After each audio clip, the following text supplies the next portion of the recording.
Hi everyone, hope you're doing well today. So, it's been just over a year since I originally complained to the semantic support group, Synnex, which you'll find I have a few rants about because they were very unhelpful. It was about latest release of semantic endpoint protection software that was causing security failure errors in the event logs. And a year has passed.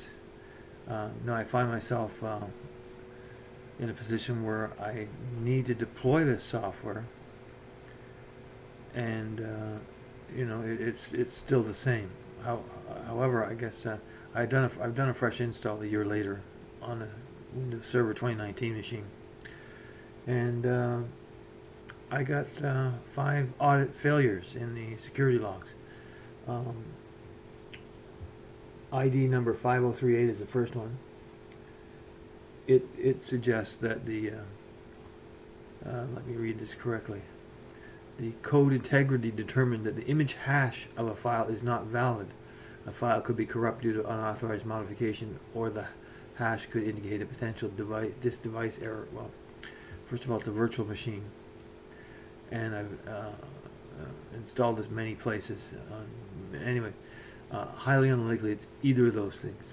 So, the other errors are 5061, and they involve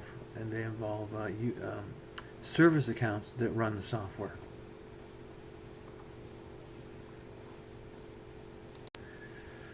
So the first thing I did was to look at the file in question. It's a DLL file, and it has a certificate on it, and it's a valid certificate. Funny thing is, it's going to be expiring soon, so I wonder what's going to happen there. I don't know. These software signing regulations are kind of new, but it's become predominant, so we're going to have to get used to it. So anyway, so I decided to do the research again, see if anything's changed in the last year. So I go to Broadcom, aka the owner of Semantic Products, and they talk about the 5038 audit failure. I talked with support, and they have told me that it is okay and there's nothing we need to do. However, this is showing up on close to 100 of our computers, and it just makes sense a little bit more of a pain when looking through logs and checking for possible issues. Yeah, who wants polluted logs with something that you don't know what's going on, and this involves the client. I'm working on the server. I haven't got to the client yet. I guess that's my next adventure. We'll see how that goes. Anyway, the Broadcom response was the validity of the file can be verified by navigating to the folder and choosing properties and selecting the digital signatures tab, which is what I did, and everything looks good. If valid, it is most likely an issue with the operating system. Now, what evidence does he have to make that statement? Eh? In other words, let's push it on someone. We don't want to deal with it. That's the same crap I got when I called support. They were very uncooperative, trying to tell me what to do and how they're going to do things, and I had to off them because they keep wanting to log into the machine and look again. Well, and I asked them, well, what's the plan going to be? We just want to see the environment. Well, you've already seen the environment. How many times do you have to look at it again? How about building your own lab and duplicating the problem? But no, they want to utilize my time and my resources. So anyway, so it never got fixed. So the vendor of the software blames the operating system. Okay, so I've seen a lot of this. Apparently, NVIDIA drivers, if you uninstall them, this solves that problem as well.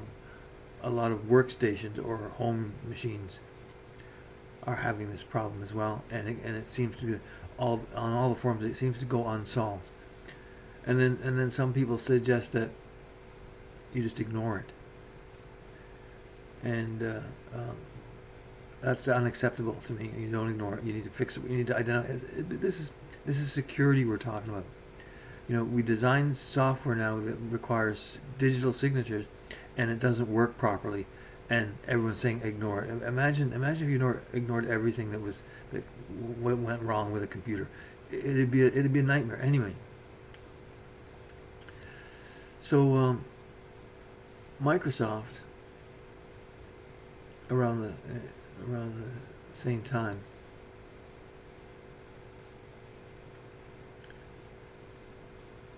and by the way, these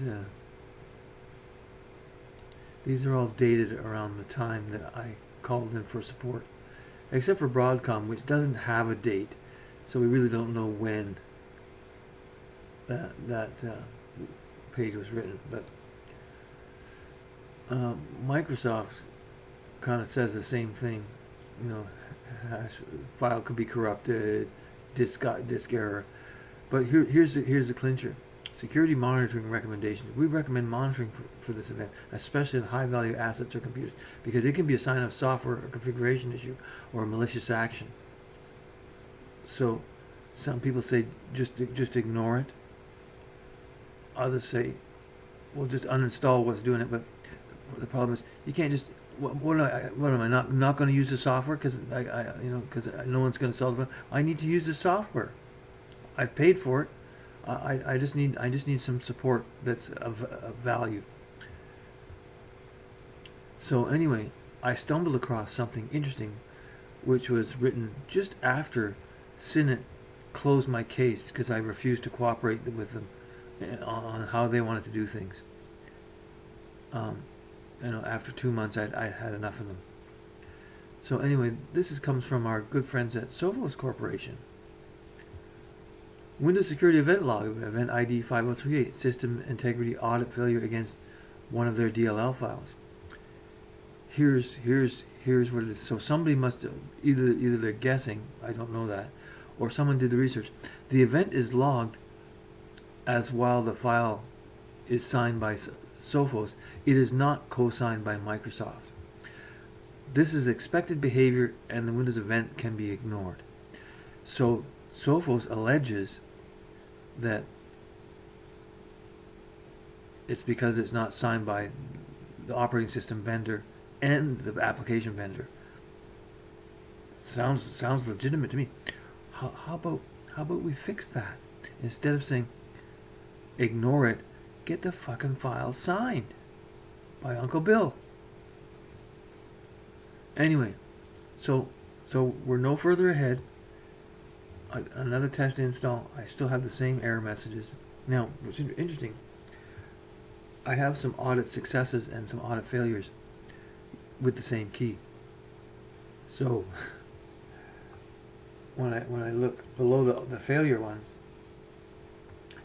the service account for the SQL Server, which Symantec installs, is fine, and of course the key for it, I think it's a key, just a minute, let me check what it is.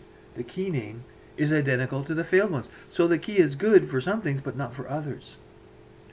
So I don't know if you can continue to ignore that, because, so let's just recap. So we have an audit that says there's a hash problem. So the hash is a number generated by a file, and when you change the file, the hash has to be regenerated because it changes.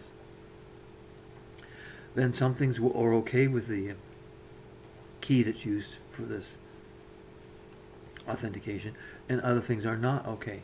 And those other things that are not okay are application vendor specific, not Microsoft. So if the key is not signed by two parties, and that's the problem with it, why does it work?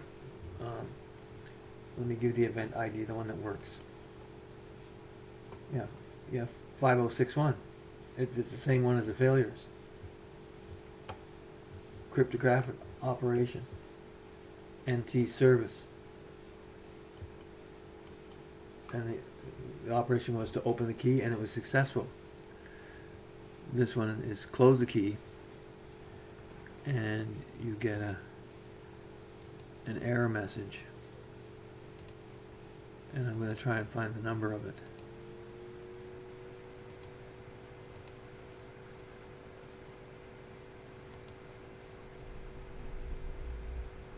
Yeah, X800900016 is the return code of the failure. And if you Google that, you'll find all sorts of things. So anyway, Microsoft, Sophos, Broadcom, you need to get your shit together and fix this, because I need to roll out this software, and I don't like to roll out a damaged product from the get-go. I want this problem solved, and I want it solved soon. Okay, I guess that's it, everyone. Thanks for listening, and we'll talk to you soon.